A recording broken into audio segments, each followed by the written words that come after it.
Talkline Network Radio, America's longest-running Jewish broadcast network, the voice of the Jewish community. Welcome to the podcast. And now, you're listening to Talkline with Zev Brenner, America's premier Jewish broadcast on the air since 1981. And now, here's your host.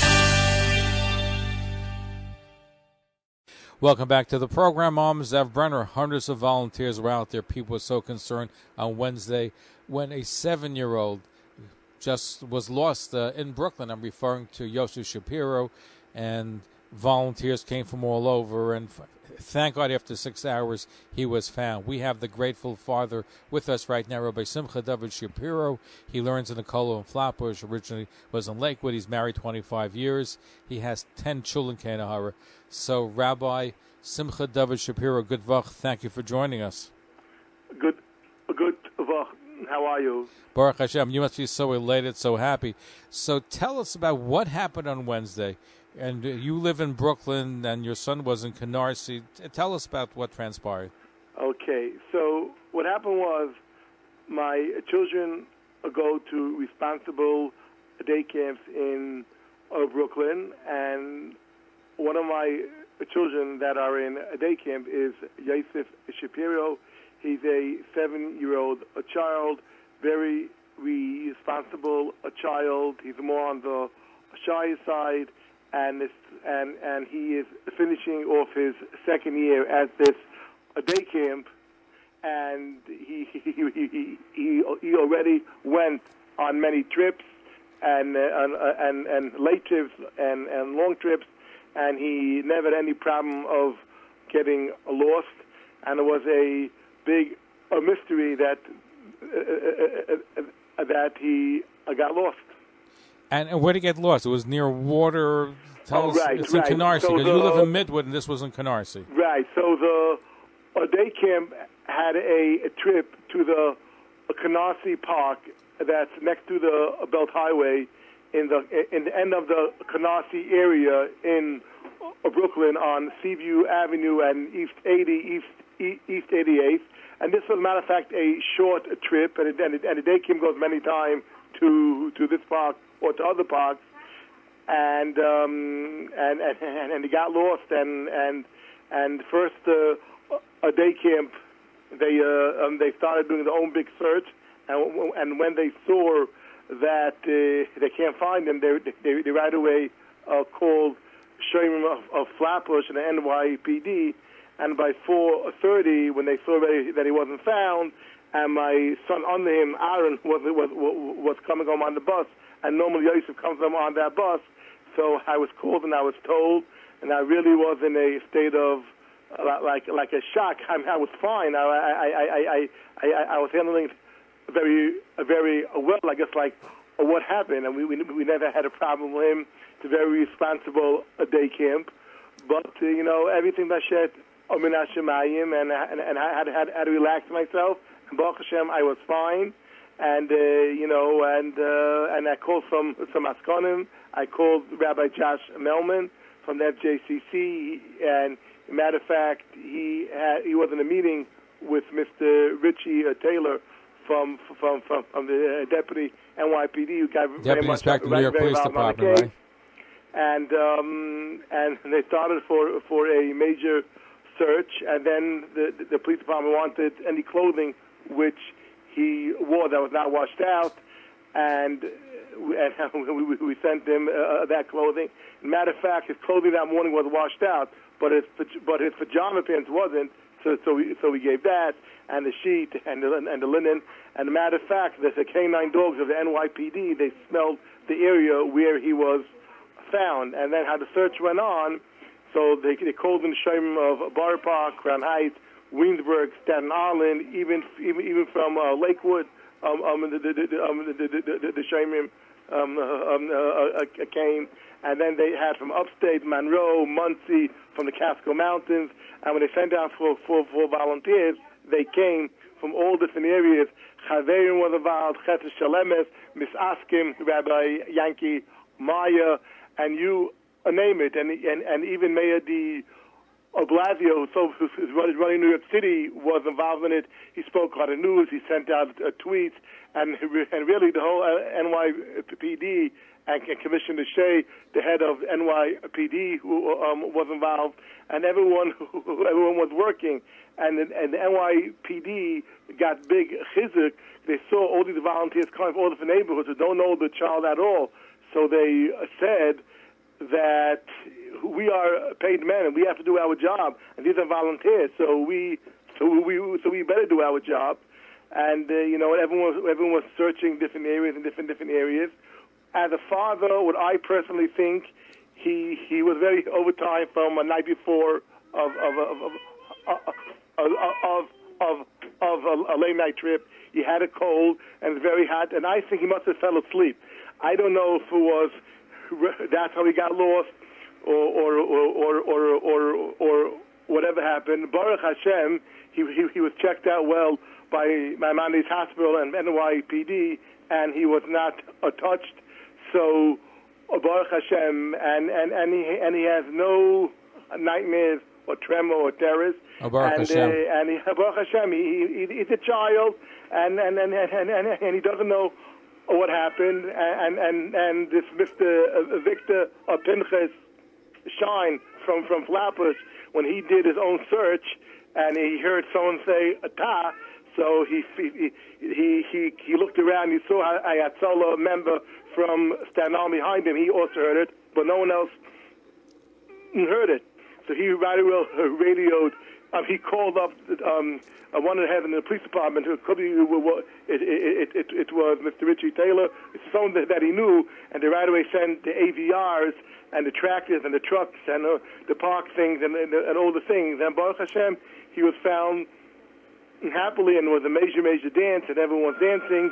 And Baruch Hashem, it was a tremendous Kiddush Hashem.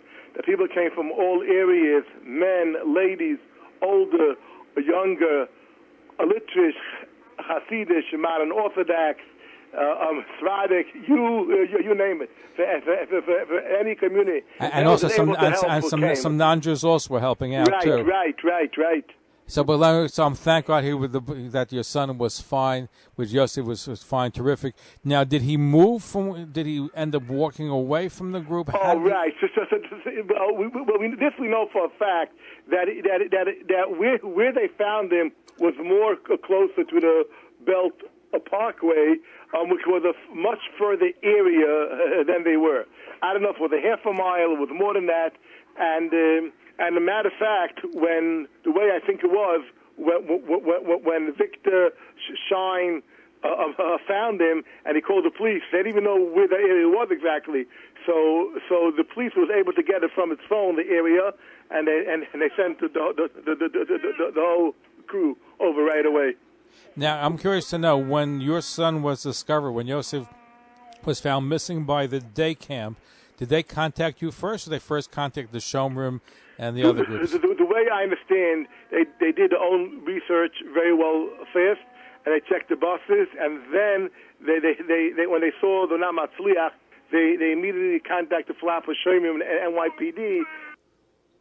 And when all that was happening, and then they saw he still wasn't found, and my next son was coming on the bus, and we'll start to So then they called us. Because from what you said before, there was an hour difference between when they noticed he was missing. Yes. They contacted you. The search was going on before they called. That's the way I understand. So no, they didn't want to alarm. Is that normal procedures? Do they should let parents know first, or is it? I'll tell you the truth. I don't know. Asking me personally, I think as long as the camp is doing what they have to do, I mean, they're having all the research right away, and they're really working. It sure makes sense, such a mahaluk, because even though me and my wife were pretty calm, but it is extremely very, very hard for parents. And also, every time a child loses a minute, you call the parents. You have to know exactly. They want to do all the searching, the buses, and all these type of things. But again, it's hard to know exactly, when they realized they were searching for him. But I don't know exactly when they felt that he was really lost.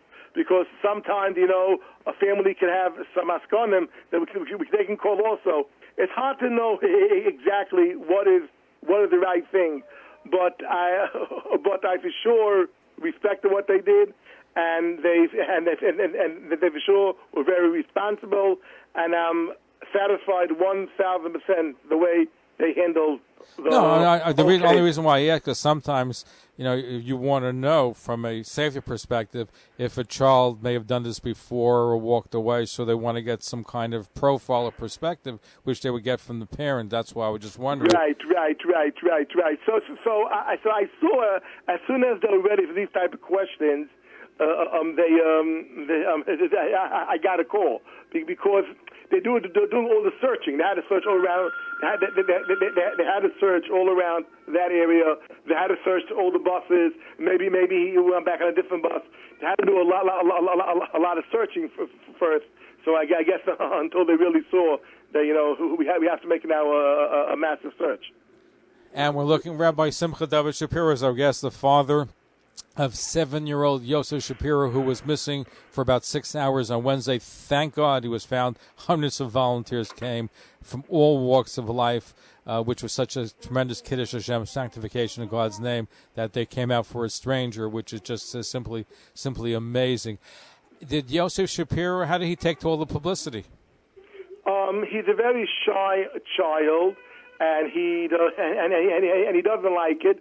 But I'll tell you the truth, most of it he doesn't really chop. When we went on the next day, Thursday, for the camp, for a tremendous Sudas Naidah, and everyone was dancing and singing music, for that was hard for him, because that was after the whole from the night before, and and they're making him like a whole chafin. So he's a shy little boy. So, it was hard for him. So first he stayed outside with my wife. I went inside, and we brought out Yosef's friends, and then eventually he went inside with my wife, and he was part of the Sudas Haida at the day camp. No, which is so nice, and I'm glad to hear that it was found. Now, right. I did notice that because the Jewish community was so concerned, a lot of the groups offered a $35,000 award. Right. Does that mean that Victor Shine will be the recipient of that $35,000 reward, because he's the one that actually found your son? Right. So I'll be honest with you. I have no idea whatsoever. I'm saying. Now again, Victor is like an honor. I don't know if you want any rewards. I don't know how exactly it goes with rewards. It's not like he brought him and he found him. He heard someone say ta. So obviously he was that scholar. He's tremendous and he's massive. And I told him, what you did, you must have a special schus of your forefathers or you and your forefathers. It was massive what he did. I just don't know how it goes with rewards. You have to actually bring him out. I really don't know how it works. But I'm sure whoever gave these rewards, whoever gave these rewards, whoever offered these rewards, if anyone is supposed to get it, I'm sure they're going to get it with a major honor. No, so he certainly deserves it. And you had you didn't know him from before, and so I'm sure you had a wonderful conversation with him after your child was found. He didn't want the publicity, but he's an honor. He's a humble person. Now let me ask you this: you are the father Kenahara of 10 children, right? And Yosef Shapiro, your son Yosef, who disappeared, who was gone for about 6 hours, is I think 4th from the youngest. So how did the other children? Did they know about it, and how did they react? Oh, right. Okay, that's a very good question. So my oldest daughter, she was in the house, and she is a relaxed girl. So obviously she was plenty nervous, but she kept things very calm. My next 3 children are in overnight camps in upstate New York, and Hatzola and Achiyez organizations that contact the camps, they should know about it, and they should watch with the children that they should not find out, or if it's time that we have to tell them, they should come and they should call me. And my next two children who are girls were at a late night trip, Baruch Hashem. So when they came home 10:30, Yosef was found, and the younger three children, they didn't chop them up if they went to a neighbor's house, So no, but just because but I'm glad that it's a big family simcha. So is there anything special that's going to be planned? You had the Sudas Hadar, you had a Thanksgiving feast in the school. I'll tell you this: the thanks that we have, there's no words what to say. Right away when it happened, they called me up within the day camp that tomorrow we're making a major Sudas Hadar. So that's what we did right away. Obviously, I'll have to sit down with Yishuv Adas. Exactly. What is the appropriate. A lot of people might approach me. Also, for my child, I can't make. If I make too much of a tumult now, he has to get back into regular life. I'm saying, but of course, we had one mega suicide, and of course, we're going to think very serious about making a second one. Now, I'm curious to know: would you consider, because I know it's a sensitive topic, maybe having a kosher phone to, let's say, Yosef or the younger children, so in case, God forbid, they get lost, that there could be some way of connection, of communications? I'll be honest with you. I'm saying, every person has to go to his Rav, to his rabbi, to ask him what's the right thing. It's unfortunately all types of stories. A parent was backing up, and the child was hit by the parent. There's all types of crazy stories. A person, of course, has to be misayir from a story, and even though the day camp where my children were sent are very big balachrayis, and they did their job 1,000%. But of course, if a story happens, it's a normal thing, and that's the right thing that everyone should rethink. I'm saying, do we have to do any type of shmira, or if Hashem is giving us a sign that we have to do even more shmira?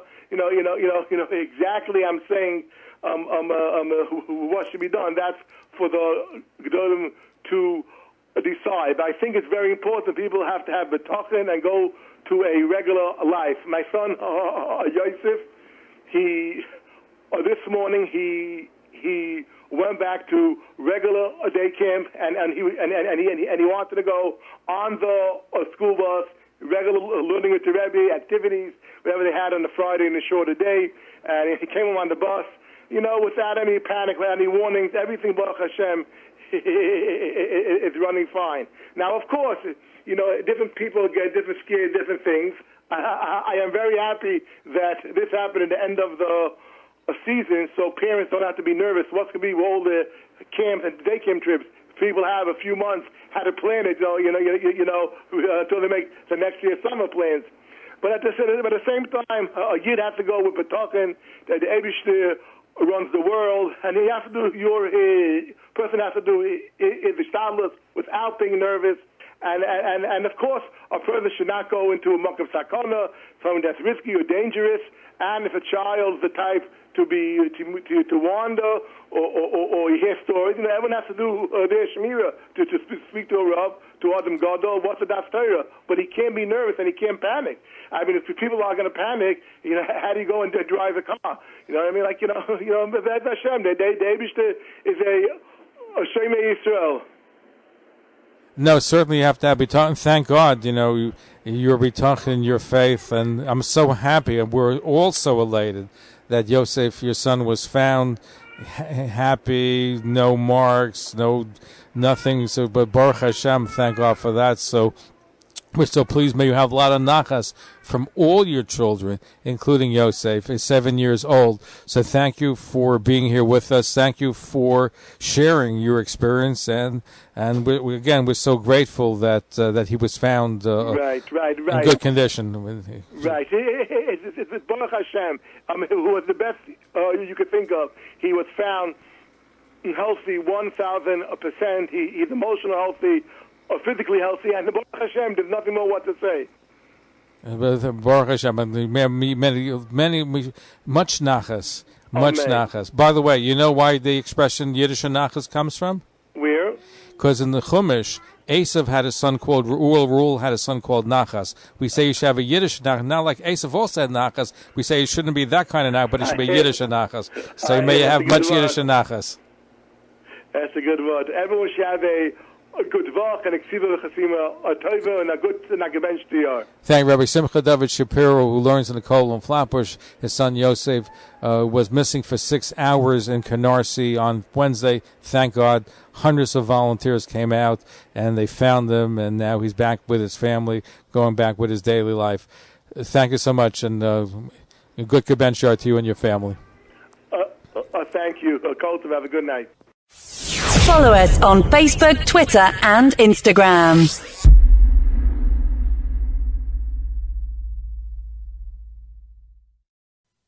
Talkline radio and TV with Zev Brenner is just phenomenal. Everybody concerned about the Jewish community should listen and watch. He has the best guests. He asks the most interesting questions. He's always so well prepared. It's talk radio and television from a Jewish point of view at its very best. To advertise on the Talkline network and Talkline's email and social media blasts reaching over 70,000 people, please call 212-769-1925, extension 100. That's 212-769-1925, extension 100. Or email info@talklinenetwork.com. Thanks for listening. For continuous Jewish programs, talklinenetwork.com, or our 24-hour-a-day listen line at 641-741-0389. For past shows, you can find us on iTunes, Spotify, Amazon, YouTube, Instagram, and all major podcast platforms, or jewishpodcast.org. Thanks for listening to the talklinenetwork.com.